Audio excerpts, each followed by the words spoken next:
Assalamualaikum warahmatullahi wabarakatuh. Alhamdulillah, alhamdulillahi rabbil alamin. Assalatu wassalamu ala asrafil anbiya'i wal mursalin wa ala alihi wa sahbihi ajmain. Amma ba'. Segala puji bagi Allah yang telah memberikan kita nikmat, nikmat Islam, nikmat iman, nikmat ihsan.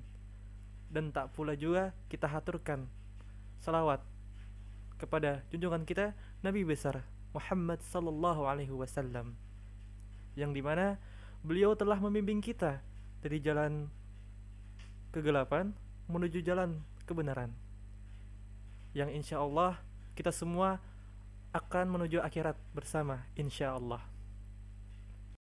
Baiklah, kami dari kelompok 5 akan membawakan tema yang berjudul Sikap Seorang Pendusta Agama. Perlu kita ketahui bahwa ada banyak macam orang pendusta itu, tidak hanya kepada sesama manusia, tetapi orang berdusta itu juga ada kepada agama. Nah, yang dimana di surah Al-Ma'un akan dijelaskan nih sikap orang pendusta agama tersebut. Bagaimana sih sikap-sikap orang pendusta itu? Mari kita simak, kita kaji ayat, arti atau terjemahan dan tafsirnya, yang insya Allah kita bakal membahasnya di sini. أعوذ بالله من الشيطان الرجيم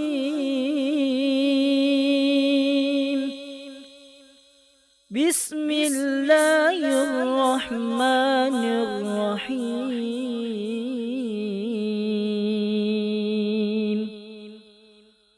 أرأيت الذي يكذب بالدين Tahukah kamu orang yang mendustakan agama? Adapun tafsir dari surah Al-Ma'un ayat 1 tadi ada dari kata yukadzibu yang artinya mendustakan atau mengingkari. Nah, kata mendustakan ini bisa berupa sikap batin, bisa pula dengan berupa sikap lahir yang bisa diaplikasikan dalam perbuatan. Adapun di ayat tadi ada yang digaris bawah itu ad-din, yaitu secara bahasa bisa berarti agama. Nah, kepatuhan atau pembalasan. Dalam ayat ini, ad-din pun juga sering diartikan sebagai agama.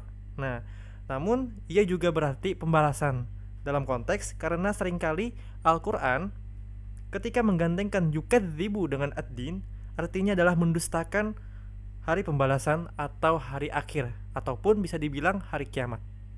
Nah, adapun Ibnu Katsir termasuk mufassir yang memakai makna ad-din ini dengan hari pembalasan, sehingga makna ayat ini, tahukah engkau, hai Muhammad, orang yang mendustakan agama dan mendustakan hari pembalasan. فذلك الذي يدع اليتيم Maka itulah orang yang menghardik anak yatim. Dan tafsir ayat kedua dari surah Al-Ma'un yaitu ada kata dzalika yang digunakan untuk menunjuk kepada sesuatu yang jauh nih. Dan dzalika di sini memberikan kesan betapa jauhnya orang itu dari Allah Subhanahu wa taala. Nah, dan kemudian ada kata yad'u. Nah, kata yad'u ini artinya mendorong dengan keras, namun maknanya tak selalu dorongan fisik, namun juga mencakup segala penganiayaan dan gangguan. Adapun kata al-yatim berasal dari kata yutmu yang artinya kesendirian. Permata yang indah dan tak ada bandingannya disebut dengan ad-durrah al-yatimah. Pada manusia, yatim digunakan untuk anak yang belum dewasa dan ayahnya telah wafat. Ibnu Katsir, salah satu ulama dari Islam, yaitu menjelaskan orang yang mendustakan agama dan mendustakan hari pembalasan itu adalah orang yang berlaku sewenang-wenang terhadap anak yatim, menganiaya haknya dan tidak memberinya makan serta tidak memperlakukannya dengan perlakuan yang baik. Dan itu adalah tafsir surah Al-Ma'un ayat kedua tadi. ولا يحض على طعام المسكين dan tidak mendorong memberi makan orang miskin. Kemudian ada tafsir dari surah Al-Maun ayat ketiga, yaitu ada kata yahuddu yang artinya adalah menganjurkan. Nah, makna dari konotasi ini adalah kalaupun tidak memiliki apa-apa, kita dituntut minimal menjadi orang yang menganjurkan untuk memberi makan kepada orang miskin. Kemudian ada kata ta'am yang berarti makanan atau pangan. Nah, ayat ini tidak menggunakan kata it'am yang artinya memberi makan, agar setiap orang yang melakukannya tidak merasa dirinya telah memberi makan. Nah, namun ia hanya memberikan makanan yang pada hakikatnya bukan miliknya, melainkan hak orang-orang miskin tersebut. Kesimpulan tafsir dari ayat ketiga ini adalah Allah menegaskan sifat pendusta, yaitu orang yang tidak mengajak orang lain untuk membantu dan memberi makan penduduk orang miskin. فويل للمصلين الذين هم عن صلاتهم ساهون Maka celakalah orang yang sholat, yaitu orang-orang yang lalai terhadap sholatnya. Kemudian ada tafsir dari surah Al-Maun ayat keempat, dan di sini ada huruf fa nih. Pada ayat ini menggabungkan 3 ayat pertama dengan ayat ini dan ayat-ayat berikutnya. Nah, dan juga ada dari kata wa'il yang artinya adalah kebinasaan atau kecelakaan yang menimpa akibat pelanggaran atau kedurhakaan. Kemudian ada kata al-musallin yang diartikan orang-orang yang sholat. Namun dalam ayat ini sholatnya tidak sempurna karena tidak didahului dengan kata yang seakar dengan aqimu. Nah, dan juga ada menurut Ibnu Abbas, al-musallin yang celaka pada ayat ini adalah orang yang sudah berkewajiban sholat namun mereka melalaikannya. Menurut Masruq, maksudnya adalah orang yang mengerjakan sholat bukan pada waktunya. Sedangkan menurut Atta Ibnu Dinar, maksudnya adalah orang yang menunda-nunda sholatnya. Kemudian ada tafsir surah Al-Maun ayat kelima, dan di situ ada kata an. Nah, berarti tentang atau menyangkut.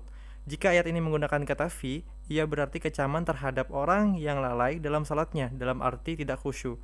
Namun, ayat ini menggunakan kata an, sehingga ia adalah kecaman terhadap orang yang lalai dari esensi makna dan tujuan salat. Kemudian kata sahun artinya berasal dari kata saha yang artinya lupa atau lalai, yaitu seseorang yang hatinya menuju kepada sesuatu yang lain sehingga melalaikan tujuan utamanya.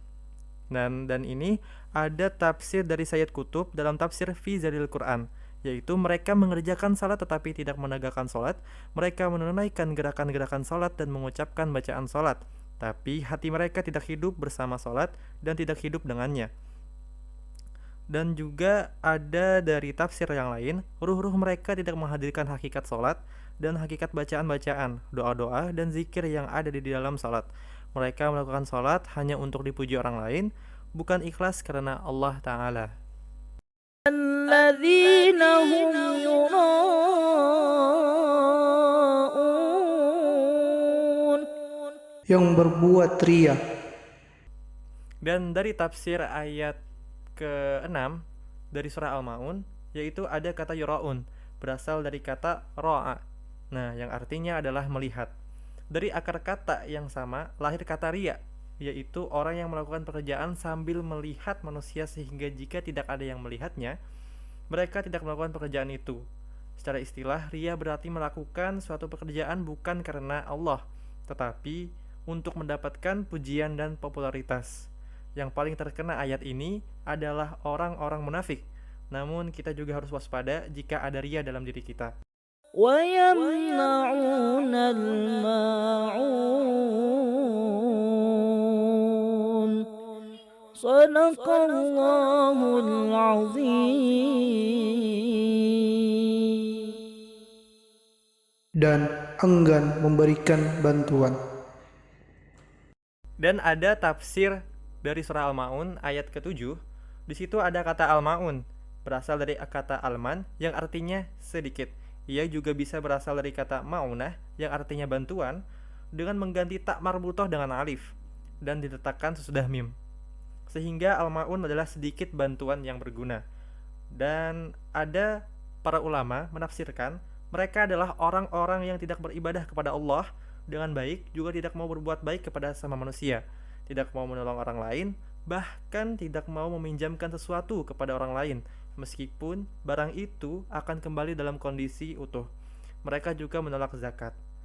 Jadi bisa kita ambil kesimpulan dari tafsir surah Al-Maun ayat 1 sampai ayat 7 itu bahwa surah Al-Maun menjelaskan tentang sikap seorang pendusta agama, seperti sikap seseorang yang menghardik anak yatim, bersikap ria, lalai dalam sholat, dan tidak meminjamkan barang-barang berguna kepada orang lain.